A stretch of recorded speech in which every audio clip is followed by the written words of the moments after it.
ਵਾਹਿਗੁਰੂ ਜੀ ਦਾ ਖਾਲਸਾ ਸ਼੍ਰੀ ਵਾਹਿਗੁਰੂ ਜੀ ਦੀ ਫਤਿਹ।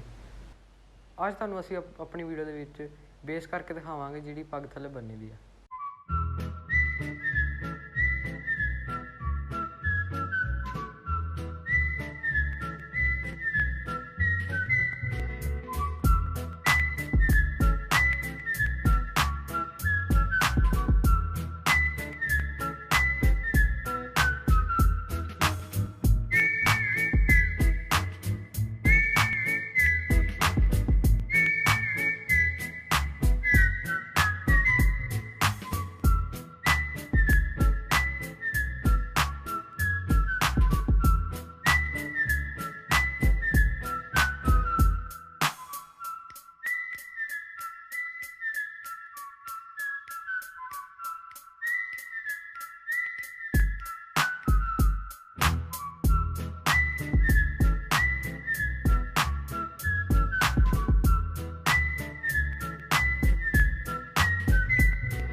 Video ਨੂੰ like share comment ਜ਼ਰੂਰ ਕਰਨਾ ਤੇ ਸਾਡੇ ਨਵੇਂ ਚੈਨਲ ਨੂੰ ਸਬਸਕ੍ਰਾਈਬ ਕਰ ਦੇਣਾ ਤੇ ਬੈਲ ਆਈਕਨ ਨੂੰ ਜ਼ਰੂਰ ਦਬਾ ਦੇਣਾ ਕਿ ਤੁਹਾਨੂੰ ਸਾਡੀ ਨਵੀਂ ਵੀਡੀਓ ਦੀ ਨੋਟੀਫਿਕੇਸ਼ਨ ਮਿਲਦੀ ਰਹੇਗੀ।